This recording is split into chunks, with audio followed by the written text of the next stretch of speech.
Good morning, good afternoon. Good afternoon, it's 1 o'clock. Lynn, the leather bag lady here. How are you all today? It's Friday, so happy Friday. I'm coming to you from the trailer today because we came up last night unexpectedly and it's like a swamp up here. Oh my goodness me, there's so much water. I don't know where you are right now and what your weather is like, but good Lord, it's brutal. Anyway, why do I got up my nose? Oh dear Lord. Anyway, I have a couple of bags for you today. The phone is propped up against the pasta container inside the microwave. I've got the door open. Woohoo! It's the only thing that was the right height, the right level. So anyway, I've got a couple of nice bags for you as I have my cup of tea. The guys are still here working away. There's so many lots here that are basically underwater right now, so everybody's freaking out. But the park, they don't really, if you want it sorted out, you do it yourself, I guess. So a lot of frustrated people today, that's for sure. Anyway, mug of the day. Let's not start that because I just got rid of a whole shit ton of mugs and glasses and all the rest of it. Good Lord, as if my mouth isn't big enough. What are the chances of missing that? Anyway, let's get started. So, first bag it has a very 70s vibe, but it's not 70s. It's probably a 90s bag, I'm going to say. Nice black smooth leather. There's a pocket here. Oh, I didn't even notice this pocket. How far down does that go? This is just a short guy to about here. So you'll get your keys and bus pass or license or debit card or whatever in there. This is a nice pocket. This one would be a good phone pocket. And then there's a snap pocket on the back side. Now, the strap will adjust. You unhook it and thread it right through, and it'll snap again on the other side. So, there we go. And this is, what's the brand called? I don't know. It's an Argentinian brand. And it's just a real kind of vintagey looking, I think it's got a real 70s vibe. It's a little bit wider on the bottom than it is on the top. But I just like it. I like the very plain hardware. I don't know. It just looks 70s to me. So definitely crossbody. I know you can't really see it, but it's a really nice length. And yeah, there's no real way to make it any longer. So that's bag number one. And you know that Danier bag, the brown, mahogany brown one, the tote, gone already. I was kind of hoping that one would stick around a little bit. I really like that one. So the next bag is a little Roots. I actually forgot I had this one. I must say I prefer Roots pebbled leather. But this is a real smooth, you can see the light from the barbecue, from the microwave. So, but what I do like about this bag is that the zipper is almost down to the bottom. So there's your Roots logo. There's your Roots, usually made in Canada on the back. So you've got a zipper pocket. You've got a front pouch. It's just one zipper. And it's all raw leather on the front. You know how I feel about that. The strap doesn't adjust, but it's a really nice, little bit higher sitting than that last bag. But it's a nice little bag. It almost looks like a little bit of a camera bag. It's got a nice little gusset on it. And then this front pocket as well. So I think I mentioned in my video the other day that I've kind of gotten away from telling you some of the history. And obviously, these facts and figures are basically just Google searches that I've done. Is everything, fact checked and all the rest? No. But, I do my best not to share untruths and wrong information. If I do say something wrong and I find out, and I'll correct it, absolutely. I'm not in the habit of, sharing misinformation. But just wanted to give you a little bit of information with regards to Roots. Now, Roots used to be owned by two best friends, Michael Budman and Don Green, who were Americans, and I think they were Jewish, and they would go to the camps in Muskoka. I think it was Muskoka. I know I had a girlfriend many years ago who was from quite an affluent Jewish family, and they would go every summer, all summer, to these camps in North Ontario.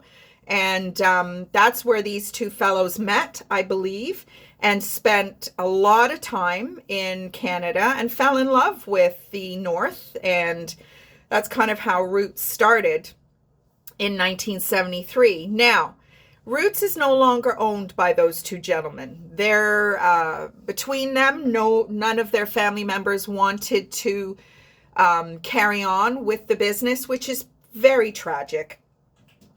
And the sale to Searchlight Capital Investment Company happened in 2015. So, in my opinion, that's when it no longer becomes a work of love. It becomes a work of profit. And as I mentioned to you several times, my customer Pauline in Toronto had experienced, diminished level of quality as far as Roots bags were concerned.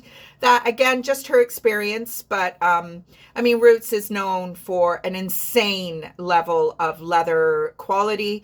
I think I read somewhere that their leather is sourced from the same leather manufacturer or leather wherever as Hermes. So, some of the vintage stuff, and I've said this so many times, if I could just sell vintage Roots, I would. And I actually Googled it, and there is a gentleman on eBay, a Canadian guy, and it's called the Root of It All or something, and he just resells Roots. I really prefer to stick with the vintage because I just feel that the quality is second to none. Our vintage Roots is very on par, I feel, with vintage Coach. The density of the leather, the quality of the leather, the workmanship is very, very similar. Now, in the late fall, early winter last year, I picked up a bunch of vintage bags that I did plan on doing some refurbishing to. And I just haven't gotten around to it with, Bruce and I had a rough time at Christmas, and then, getting ready for the trailer, and now, getting all the renovations done and my own ceilings and all that stuff. I kind of lost the plot a little bit, but I still have the bags. I think I've got 6 or 7 bags that are beautiful and need a little bit of refurbishing. So I'm constantly on Marketplace, constantly on Kijiji, looking for Roots bags, probably $20 is the max. I charge between 65 and I would say 95, something really special at 95 for my Roots. But then obviously, as we have talked about many times before, those prices include shipping, include fees, include, all the hours of cleaning, refurbishment, all that kind of stuff. So just was interesting I didn't realize that the outfit that bought Roots out was US because, again, I've mentioned this before. I don't watch him so much anymore, Joe Rogan. I really liked his dynamic with his female guests. And for a good 2-3 months, he never had any women on. And he didn't have Tom Segura. He didn't have Bert Kreischer. He didn't have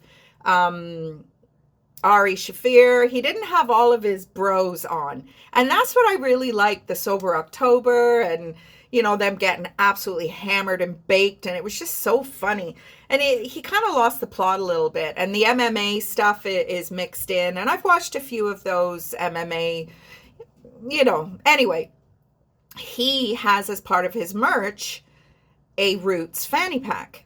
And I thought, how the heck? Because, I watch It's Hadrian and Purse Trippin'. Every now and again, Purse Trippin' will come across, I think maybe twice I've seen her come across a Roots something or other. And I thought, how are they sourcing Roots? Well, Roots had a retail location in Los Angeles. And it actually, I don't think, was very far from the Comedy Store, which is where Joe Rogan would be every night, doing comedy, or most nights. So I think he probably found them via there. And Roots has and does custom make leather, work folders, whatever I come across them many times, and they're, got a business company name on it or something to that effect. So the quality is amazing. So when you see, I know Canadians do appreciate the Roots. I know our American neighbors, maybe not. And I only ship North America and Canada. The fees are bad enough just doing that. So unfortunately, I can't share my beautiful vintage finds with the rest of the world. But hopefully if you watch, you enjoy. And, at least share in some of the fun of thrifting. I don't take you into the stores. I enjoy watching that, but I don't know.